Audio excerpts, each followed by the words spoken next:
صحابہ کرام ان 10 دنوں میں کاروباری لوگوں کو، بازار میں کام کرنے والے لوگوں کو یاد کروایا کرتے تھے کہ لوگوں یہ تکبیروں کے دن ہے۔ حضرت ابو ہریرہ، عبداللہ بن عمر رضی اللہ عنہم ان دنوں میں، ذو الحجہ کے 10 دنوں میں بازاروں میں نکلتے، پھر وہ تکبیریں کہتے، بازاروں میں جا کر تکبیریں کہتے۔ فضیلت الشیخ مفتی عبداللطیف، اسلامک اسکالر۔ ہفتے بھر میں سب سے افضل دن جمعے کا دن ہوتا ہے، اور دنوں کے اعتبار سے ذو الحجہ کا پہلا عشرہ افضل ترین ہے، اور راتوں کے اعتبار سے رمضان کا آخری عشرہ افضل ترین ہے۔ جو مہینہ شروع ہونے جا رہا ہے ذو الحجہ کا مہینہ، اس کے پہلے دن اور پہلے 10 دن دنیا کے افضل ترین دن ہیں۔ رسول اللہ صلی اللہ علیہ وسلم نے ارشاد فرمایا، افضل ایام الدنیا ایام العشر، دنیا کے افضل ترین دنوں میں ذو الحجہ کے پہلے 10 دن ہیں۔ اور مومن ہمیشہ اس تڑپ میں رہتا ہے کہ کب کوئی موقع ملے گا، اللہ کی طرف سے کوئی اچھا پیکیج آئے گا تو میں اس میں محنت کر کے اپنے آپ کو جنتی بنانے کی کوشش کروں گا۔ لوگ ریمائنڈر لگاتے ہیں کب کیا ہونے والا ہے، فلاں دن کو اہم ترین کام کرنا ہے، فلاں ایام میں بڑے اچھے امور کرنے ہیں۔ تو کیا بحیثیت مسلمان میں نے اس بات کو اچھی طرح سمجھ لیا، اپنے اہل و عیال میں اس بات کو اچھی طرح باور کروا دیا کہ چند دن کے بعد تیاری کے دن ہیں، محنت کے دن ہیں، افضل ترین دن ہے۔ افضل ایام الدنیا ایام العشر، دنیا کے افضل ترین دن ذو الحجہ کے پہلے 10 دن ہیں۔ اور ابن حجر رحمہ اللہ نے اس کی وجہ بھی بیان کی، کہتے اس لیے یہ دنیا کے افضل ترین دن ہیں لمکان اجتماع امہات العبادت فی، کہ عبادت کے جو اہم ترین ارکان ہیں وہ صرف ان 10 دنوں میں پورے ہو سکتے ہیں۔ ارکان اسلام کی اگر ہم بات کریں تو باقی دنوں میں آپ نماز بھی پڑھ سکتے ہیں، روزہ بھی رکھ سکتے ہیں، صدقہ بھی کر سکتے ہیں، شہادتین کا بار بار اقرار بھی کر سکتے ہیں، لیکن حج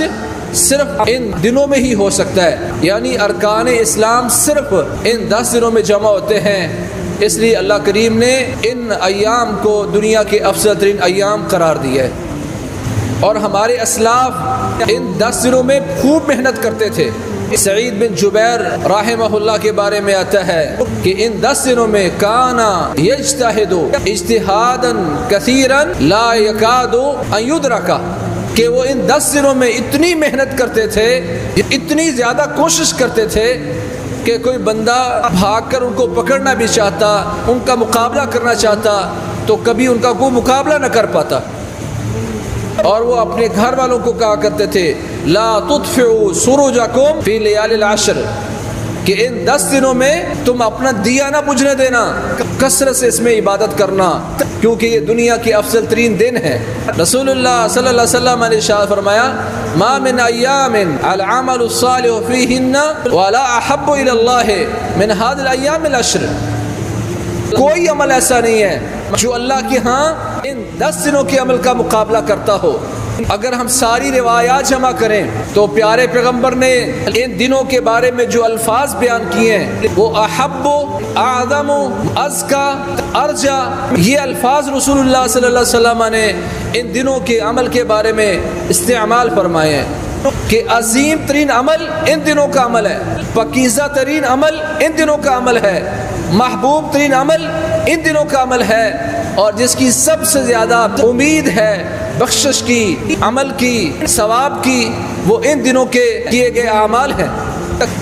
کیا امت نے اپنے آپ کو ان 10 دنوں کے لیے تیار کیا؟ جس طرح لوگ منصوبہ بندی کرتے ہیں، اپنے کام کی ترتیب لگاتے ہیں، مومنوں کے لیے یہ سیزن ہے۔ اسی لیے رسول اللہ صلی اللہ علیہ وسلم نے فرمایا فَأَكْثِرُوا فِيهِنَّ مِنَ التَّحْلِيلِ وَالتَّكْبِيرِ وَالتَّحْمِيدِ، ان دنوں میں عمل افضل ترین ہے، لہذا تم کثرت سے فَأَكْثِرُوا فِيهِنَّ مِنَ التَّحْلِيلِ وَالتَّكْبِيرِ وَالتَّحْمِيدِ، تم کثرت سے ان دنوں میں تکبیریں کہو، اور صحابہ کرام ان 10 دنوں میں کاروباری لوگوں کو، بازار میں کام کرنے والے لوگوں کو یاد کروایا کرتے تھے کہ لوگوں یہ تکبیروں کے دن ہے۔ حضرت ابو ہریرہ اور عبداللہ بن عمر رضی اللہ عنہم ان دنوں میں، ذو الحجہ کے 10 دنوں میں بازاروں میں نکلتے، یکبران ویکبر الناس بتکبیرہما، پھر وہ تکبیریں کہتے، بازاروں میں جا کر تکبیریں کہتے، اور لوگوں کو بھی یاد آ جاتا کہ یہ دن تکبیروں کے دن ہے، تو وہ بھی ان کی تکبیروں کے ساتھ تکبیریں کہنا شروع کر دیتے۔ آج آپ لوگوں کے پاس سے یہ تکبیریں کہتے ہوئے گزرے تو کیا لوگوں کو پتہ ہے کہ آپ تکبیریں کیوں کہہ رہے ہیں؟ ہمیں یاد دہانی کروا رہے ہیں۔ اس قدر امت غفلت میں چلی گئی کہ جو ان کے ہاں افضل ترین دن تھے، ان کی عبادت، ان کا ذکر، ان کا خرچ کرنا باقی دنوں کے خرچ کرنے سے افضل تھا، آج امت کو اس سے دور کر دیا گیا، اور اس قدر غفلت میں امت چلی گئی کہ اللہ کی طرف سے بہترین ایام آ کے گزر جاتے ہیں اور مسلمانوں